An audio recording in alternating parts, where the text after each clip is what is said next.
안녕하세요. 닥터 MBC 목소윤입니다. 윗 어금니에 임플란트를 할 때는 다른 치아의 경우보다 훨씬 더 어렵고 주의가 필요하다고 합니다. 그래서 임플란트를 하는 과정도 더 복잡하게 느껴지는데요. 오늘 이 시간에는 미르치과병원 정회웅 원장과 함께 윗 어금니 임플란트를 위한 상악동 고리식에 대해 알아보겠습니다.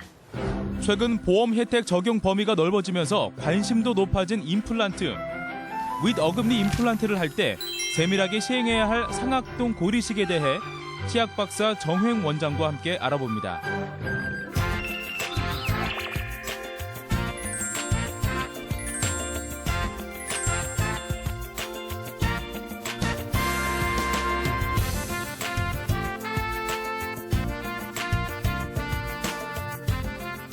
안녕하세요, 원장님. 네, 안녕하세요. 네. 우선 오늘의 주제가 상악동 고리식인데 네. 상악동이란 게 무엇이고 언제 이 상악동 고리식이 필요한 건지 궁금합니다. 네, 아마 좀 단어가 생소하실 거예요. 네. 상악동이라는 것은 저희가 그 얼굴의 광대뼈 안쪽에 비어있는 공간이 있습니다. 근데 이제 이 비어있는 공간을 상악동이라고 명명하고요. 이 상악동은 이제 정상적인 경우는 상악동 아래에 잇몸뼈가 존재합니다. 네. 근데 이렇게 임상 사진에서 보는 바와 같이 치아가 상실된 경우가 되면 상악동이 팽창되거나 또는 이제 잇몸뼈가 소실되면서 어금니가 상실됐을 때 그 부위에 임플란트를 식립해 주려고 하다 보면 뼈에 그 제한 사항이 있을 수가 있습니다. 그래서 보통 어금니의 뼈의 높이가 10mm 이상 존재해야 되는데 상악동이 팽창되고 뼈가 소실되면서 잔존골이 3mm, 4mm 이렇게 남아있을 때는 임플란트를 시술하기에 곤란하기 때문에 그런 경우는 이제 그 상악동 내에 골리식을 하는 경우가 있습니다. 네. 그래서 이제 엑스레이로 보게 되면 이렇게 빨간 점선이 있습니다. 뼈 있는 공간이 보이게 되고요. 저희들이 시술 전에 이런 그 상악동의 위치라든가 잔존골의 뼈의 상태를 먼저 평가를 하고요. 또 CT 상으로 해서 입체적으로 어떤 상악동에 염증이 존재하는지 건강한지 이런 것들을 먼저 검사를 하게 됩니다. 네. 또 이 상악동은 그 콧구멍과 연결되는 관이 있습니다. 그래서 사실은 저희들이 콧물이 흐르거나 그럴 때는 이 상악동에서 이런 염증화된 삼출물이 그 오스티움이라는 가는 구멍을 통해서 코로 통해서 분비가 되게 되는 네. 그런 연결 구조를 갖고 있습니다. 그렇군요. 그러면은 상악동 고리식의 치료 기관과 또 과정은 어떻게 되나요? 네, 치료 과정을 간단히 이 도예된 그림을 통해서 보게 되면 저희들이 이제 먼저 마취를 하고 어금니 쪽에 잇몸을 절개한 후에 그 측벽을 이렇게 그림처럼 기구를 이용해서 뚫어서 밀어 올린 다음에 거기에 뼈 이식을 하고요. 그 다음에 동시에 거기에 이제 그 잇몸 쪽으로 해서 잔존한 뼈에 임플란트를 식립할 수 있는 공간을 만들어주고 그쪽을 통해서 임플란트를 식립하게 됩니다. 그렇게 임플란트 식립하게 되면 보는 바와 같이 CT상에 상악동에 비어있는 공간이 뼈가 채워지고 그다음에 거기에 임플란트가 식립이 되고 시간은 보통 상태에 따라서 6개월 내지 8개월 정도 기다려주게 되면 이식된 골이 굉장히 단단하게 성숙이 되고 그러면서 임플란트가 거기에 잘 지지를 받으면서 기능을 하게 되는 기초가 만들어지게 됩니다. 네. 그다음에 이제 6개월이나 8개월 지나면 그 상태를 2차 수술에서 노출시킨 다음에 거기에 임상 사진처럼 지대줄을 연결해 주고요. 그다음에 거기에 임시치아를 연결해서 단계적으로 씹는 힘을 받게 되면서 적응이 되는 것을 평가를 하고 한 2개월 정도 사용한 다음에 괜찮게 되면 거기에 영구적인 보철물을 만들어 주어서 보는 바와 같이 정상적으로 저작 기능을 할 수 있도록 만들어 드립니다. 그렇군요. 네. 그런데 상악동에 염증이 있는 경우에는 어떻게 할 수 있나요? 상악동에 염증이 있는 경우는 사실 이제 두 가지로 볼 수가 있습니다. 잔존한 치아가 존재했을 때 거기에 어금니들이 잇몸병이 너무 심한 경우에 그 잇몸 염증이 뿌리 쪽을 타고 상악동에 감염이 돼서 상악동에 염증이 생긴 경우가 있습니다. 실제 CT를 분석해서 이렇게 보여드리면 염증이 있는 상태는 저희가 구름이 낀 것처럼 뿌옇게 상악동이 채워지게 돼 있는데 이게 이를 빼고 5개월 정도 기다리게 되면 그 염증이 가라앉게 됩니다. 네. 그래서 상악동이 깨끗하게 바뀌게 되고요. 그다음에 거기에 뼈 이식을 하게 됩니다. 그래서 보통 뼈 이식의 기간은 좀 전에도 말씀드렸지만 경우에 따라서 6개월 내지 8개월, 또 골질이 아주 약한 경우는 1년 정도까지도 저희들이 기다렸다가 그 2차 수술을 하는 경우가 있습니다. 네. 그래서 이걸 다시 또 입체적으로 자른 부분을 다르게 보면 좌측, 우측에 좌측은 염증이 존재하고 우측은 염증이 존재하는 이 사진을 보게 되면 네. 염증이 있는 상태를 처치하고 나면 이렇게 깨끗하게 가라앉는 것을 여러분들이 볼 수 있을 것입니다. 치아가 없는 경우에 상악동에 염증이 존재하는 경우가 있을 수 있습니다. 이런 경우는 상악동의 염증의 정도에 따라서 저희가 이비인후과 선생님의 도움을 받을 수가 있는데요. 네. 염증이 너무 심한 경우는 먼저 술전에 상악동을 처치하는 수술을 이비인후과에서 먼저 받을 수 있도록 권하고 그래서 염증을 제거하고 저희가 2, 3개월 체크하고 상악동 건강도를 확인한 후에 네. 상악동의 골 이식을 하게 되고요. 그 염증의 정도가 미미한 경우는 예방적으로 2주 정도 항생제를 투여한 후에 그 다음에 거기에 골 이식을 하게 됩니다. 네. 오늘 이야기 들어보니까 상악동 고리식이 조금 복잡한 과정인 것 같은데요. 네, 그렇습니다. 부작용이 있지는 않을까 걱정이 되거든요. 네, 흔하지는 않지만 시술 후에 여러 가지 이유로 해서 부작용이 생기는 경우가 있을 수 있습니다. 먼저 이제 환자가 느낄 수 있는 자각 증상은 이렇게 그 광대뼈 쪽에를 만져봤을 때 민감한 느낌이 들고 그다음에 좀 부어오르는 느낌이 있거나 네. 또는 이제 열이 난다든지 또는 이제 두통이 있다든지 코에서 심한 악취가 난다든지 이럴 때는 상악동에 골 이식을 한 후에 거기에 문제가 생겼다고 생각해 볼 수 있습니다. 그런 경우는 바로 병원에 오셔서 증상을 말씀해 주시고 거기에 따른 후 처치를 하게 되면 대부분의 경우는 염증을 저희가 가라앉히고 그 시술을 성공적으로 만들 수가 있습니다. 네, 그렇군요. 그러면요, 수술 후 그 주의사항에 대해서도 말씀해 주시죠. 네, 상악동 수술 후에 그 주의사항은 먼저 상악동의 임플란트 시술은 다른 부위의 시술보다 외과적으로 조금 더 주의를 해야 하기 때문에 여러 가지 술전 진단을 더욱 철저히 하고 여러 가지 또 교차 감염이 일어나지 않도록 준비를 철저하게 해야 되고요. 네. 또 시술 후에 환자 또한 병원에서 알려주는 주의사항을 철저하게 이행을 해 주셔야 됩니다. 시술을 하고 나면 상악동은 코하고 연결되어 있기 때문에 시술 후에 출혈 때문에 그 피가 고여 있는 것이 코를 통해서 흘러나올 수가 있습니다. 네. 이런 경우에 너무 놀라지 마시고 그런 경우에 코를 심하게 풀면 그 상악동에 이식된 골 재료에 압력이 가해지면서 골 재료가 흩어질 수도 있기 때문에 코를 심하게 푸는 것은 바람직하지 않고요. 네. 휴지라든가 꺼즈로 간단하게 흘러나오는 코를 닦아주는 정도만 해 주셔야 되고요. 그 다음에 또 답답하다고 그래서 코를 심하게 푼다든지 이런 행위를 하시면 역시 상악동 내에 압력을 가하면서 이식된 골 재료에 좋지 않은 영향을 미칠 수 있기 때문에 그런 행위도 삼가해 주시고요. 그다음에 이제 부득이하게 재채기가 나올 수 있습니다. 네. 그 경우도 가능하면 재채기를 참도록 노력을 해 주시는 것이 바람직합니다. 그다음에 이제 뭐 해외 여행을 간다든지 비행기를 타는 경우가 있는데 가능하면 시술 후에 한 달 정도 골 이식제가 안정적으로 자리를 잡을 때까지는 비행기를 타게 되면 압력 변화에 의해서 골 이식제가 흐트러지게 될 수 있기 때문에 한 달 정도는 비행기 타는 거를 삼가해 주시는 것이 바람직할 것 같습니다. 네. 그리고 지금처럼 이런 그 추운 겨울 날씨라든가 또는 환절기에는 사실은 저희가 감기에 많이 노출될 수 있죠. 네. 감기에 노출되면 사실은 상악동 내에 한 87% 정도는 염증이 생긴다고 합니다. 그렇기 때문에 철저하게 감기 예방에 신경을 쓰셔야 되고요. 거기에 가장 저희 일반인으로서 할 수 있는 방법은 마스크를 착용해서 코라든가 목에 습도가 적절하게 유지될 수 있도록 해주는 것이 굉장히 중요한 예방법이라고 생각합니다. 네, 오늘 이 시간에는 치의학 박사 정회웅 원장과 함께 윗 어금니 임플란트를 위한 상악동 고리식에 대해 알아봤습니다.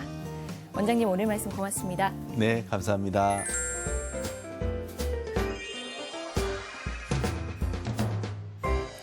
몸의 순환이 잘 안 된다, 이런 말 들어본 적 있으실 겁니다. 이때 순환은 혈액순환뿐 아니라 림프순환도 함께 포함해서 가리키는 건데요. 림프순환이 잘 되면 면역력도 강해지고 얼굴선 그리고 다리선도 예뻐진다고 합니다. 그래서 오늘은 고운미래의원 임건묵 원장과 함께 림프순환의 중요성에 대해 알아보겠습니다. 우리 몸의 쓰레기 정화장 림프. 림프 건강을 잘 지키면 면역력도 강해지고 뚜렷한 이목구비도 챙길 수 있습니다. 임건묵 원장과 함께 림프 순환의 중요성과 방법에 대해 이야기합니다.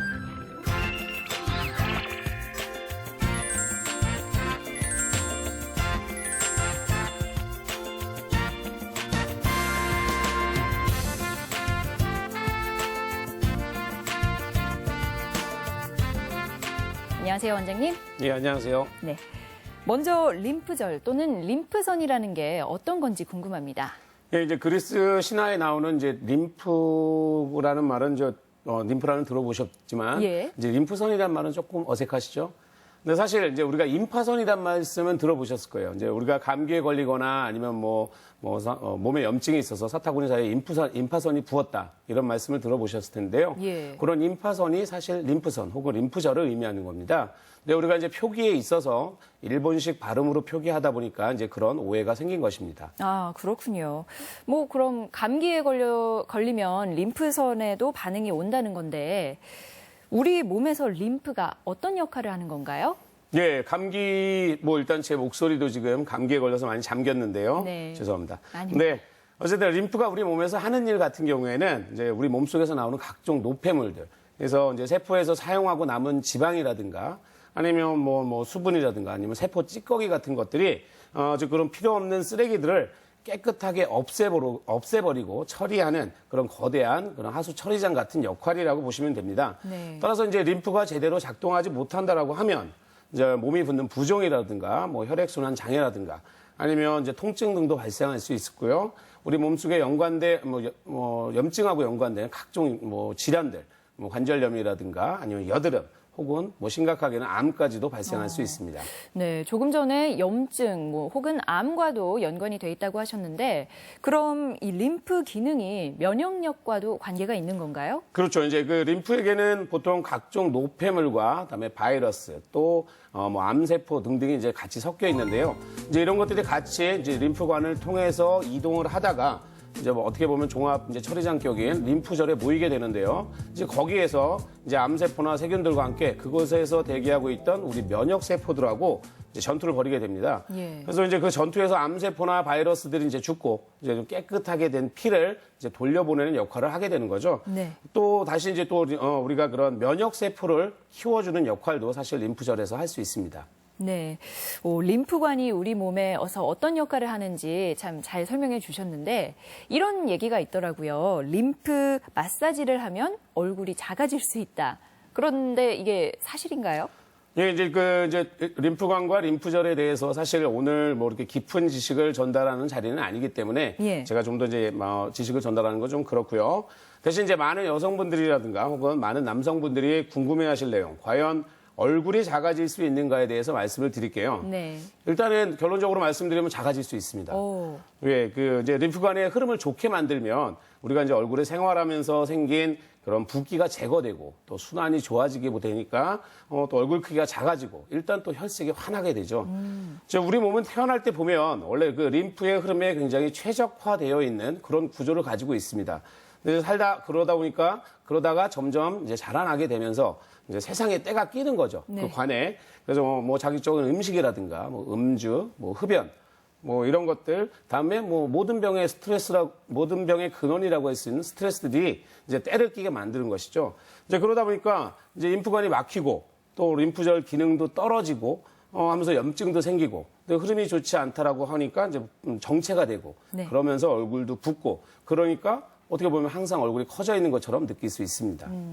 림프관에 때가 낀다라고 표현해 주셨어요. 그러면 이 흐름을 더 좋게 할 수 있는 방법이 있을 텐데요. 네, 이제 원래는 이제 다른 이제 환자분이라든가 아니면 다른 분을 보시고 시연을 하는 게 맞는데 일단은 뭐 오늘 간단하게 말씀을 드리면 이제 먼저 이런 귀 밑에 네. 이제 네 손가락을 대고 뒤로 이렇게 살을 밀어서 뒤로 당기는 네. 이제 밀어서 내리고 이렇게 밀어서 내리는 방법으로 하시면 됩니다. 이제 요게 관을 넓히고 다음에 이제 흐름을 밑으로 내려주게끔 하는 거고요. 다음에 요 밑에 어떻게 보면 여기 종착지라고 할 수 있는데요. 쇄골 중간에서도 마찬가지로 이렇게 밀어서 내려주는 방법으로 흐름을 좋게 해주는 방법이 있습니다. 이제 요거 방법을 보통 5번씩 한 3세트 정도 하게 되고요. 나는 좀 얼굴을 작게 뭐 이렇게 볼 면적 사이즈를 좀 줄어들게 하고 싶다라고 했을 때 이제 볼에서 양쪽에서 이렇게 가운데에서 바깥으로 밀고 내려주고 이런 방법으로 시행하게 되면 아주 간단하지만 네. 사실 얼굴 크기도 아주 축소될 수 있고 무엇보다 하자마자 얼굴이 환해지는 그런 효과를 보실 수 있습니다. 사실 지금 제가 말씀드린 부분은 이제 셀프로 집에서 이제 본인이 할 수 있는 방법이고요. 좀 더 제대로 하려면 전문 기관에서 뭐 병원이나 기관에서 받으시는 것이 훨씬 효과가 좋을 수 있습니다. 그렇군요. 그런데요.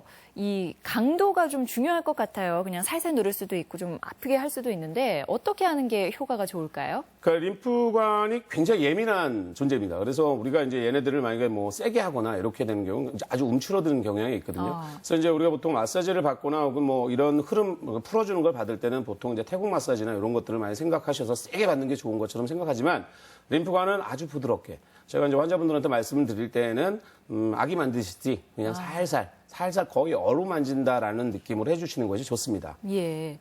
그리고 또 저는 궁금한 게 보통 사람들이 얼굴이 완벽하게 대칭인 사람은 별로 없잖아요. 뭐 저도 그런데 이런 마사지를 통해서 균형을 맞출 수도 있나요? 그러니까 얼굴이 완전히 대칭인 경우는 뭐 그야말로 이제 그런 분들이 정말 최고의 미인이시고 이제 미남이 이제 저희 이제 TV에 나오시는 분들이고요. 네. 이제 보통 일반인 분들을 이제 저희가 이제 설명을 드릴 때는 이제 유독 붓기가 한쪽만 부어 있는 경우가 있습니다. 네, 이제 그게 원래는 이제 보통 대칭으로 거의 비슷하게 태어났는데 이제 씹는 습관이라든가 혹은 뭐 이런 것에 따라서 달라질 수 있고요. 네. 또 이런 이제 비대칭 얼굴도 사실 마사지를 통해서 많이 개선시킬 수 있습니다. 본인이 생각하기에 난 오른쪽이 좀 더 부었다라고 생각을 하시면 예. 그쪽을 좀 집중적으로 불을 풀어주고 또 이렇게 풀어준다라고 하면 얼굴 크기를 좀 맞출 수가 있고요. 물론 이제 근육량 자체가 이미 틀려졌으면, 그러니까 많은 시간이 흘러서 근육량 자체가 많이 달라졌으면 이제 보톡스라는 게 있으니까 보톡스의 힘을 빌어서 약간 균형을 맞춰주는 것도 좋고요. 얼굴이 이제 아예 틀어져 있는 경우. 그런 경우에는 이제 뼈를 좀 맞춰주는 그런 효과도 좀 볼 수 있습니다. 또 요즘에는 이제 성형수술이나 이런 것도 많이 있는데, 예를 들어서 뭐 얼굴 쪽에 이제 수술을 했다든가, 혹은 뭐 가슴 수술을 했다든가, 아니면 뭐 복부에 지방 제거를 했다든가, 이럴 경우에도 많이 붓거든요. 예. 그래서 이런 부분들, 이런 마사지를 통해서 붓기를 빠르게 좀 효과를 보실 수 있습니다. 네. 조금 전에 뼈를 맞춰줄 수도 있다 이렇게 말씀하셨는데 이건 무슨 의미인가요? 그러니까 이제 뭐 말 그대로 뼈를 깎는 그런 수술, 이제 그런 적극적인 방법이 아니라 이제 제가 말씀드리는 부분은 예. 이제 근육을 자극해서 이제 얼굴형을 이제 다시 자리를 잡게 만들어주는 방법인데요. 이제 아까 말씀드렸듯이 우리 몸은 이제 태어날 때 보통 이제 뭐 효율적으로 근육을 잘 쓸 수 있게 설계가 되어 있는데 이제 살면서 잘못된 습관들, 뭐 한쪽 근육을 많이 쓰게 되는 거죠. 그래서 예. 뭐 걷는 자세, 뭐 앉는 자세, 뭐 눕는 자세. 뭐 아니면 뭐 여러 가지로 인해서 이제 근육들이 이제 좀 한쪽은 세게 힘을 받고 한쪽은 덜 받고 이러다 보니까 아무래도 이제 좀 틀어지게 되고요. 예. 이제 근육이 틀어지다 뼈는 원래 근육과 근육으로 이어져 있는데 근육이 그렇게 힘이 달라지게 되면 계속 한쪽이 당기고 이제 놔주고 이러니까 이제 자세가 틀어지게 되죠. 그래서 이제 이런 자세가 틀어지고 얼굴형도 이제 틀어지게 되는 건데요. 사실 얼굴 축소에 있어서 가장 중요한 기본은 이런 근육들을 먼저 풀어주고 그리고 뭐 뼈가 그럼 자유롭게 되거든요. 그래서 얼굴이 원래 얼굴로 돌아가면서 자리를 잘 잡고 단정하게 되는 것입니다. 그렇군요. 그러면은 이렇게 근육을 풀고 또 뼈를 맞춰주는 마사지를 하면은 방금 말씀하신 것처럼 얼굴의 균형이 더 좋아질 수 있다는 말씀이신가요? 예, 얼굴의 균형이 좋아진다라는 말이 이제 결국은 어떻게 보면 잘생기고 예뻐진다라는 이제 그런 말일 수도 있는데요. 네. 이제 사람의 외모를 우리가 평가를 할 때 뭐 정형화되어 있는 것은 없습니다, 사실.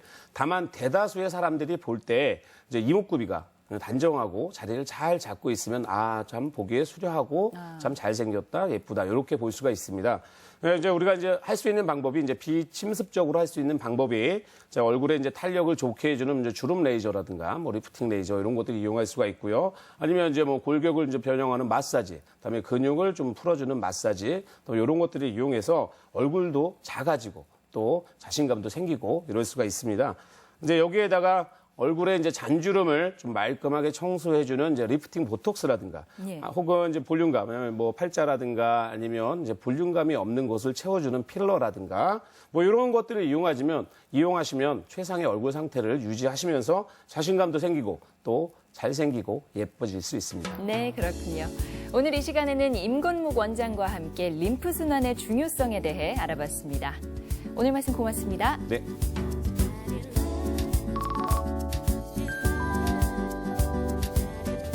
우리나라 국민 10명 중 4명은 평생을 살면서 한 번쯤은 암에 걸리는 것으로 나타났습니다. 보건복지부와 국립암센터의 통계 결과인데요. 하지만 너무 놀라지 않으셔도 될 게 이렇게 암에 걸리는 환자의 5년 후 생존율이 70%에 육박한다고 합니다. 그만큼 암의 완치율이 높아졌다는 거죠. 평소 건강에 관심을 갖고 정기적으로 건강검진을 받는다면 조기에 발견해서 빨리 치료하고 또 암의 공포로부터 벗어날 수 있다는 얘기입니다. 또한 우리나라 국민의 기대 수명은 81살에 이르는 것도 밝혀졌는데요. 평생 건강관리가 그만큼 중요하다고 할 수 있습니다. 제가 준비한 소식은 여기까지고요. 저는 다음 주 이 시간에 다시 인사드리겠습니다. 고맙습니다.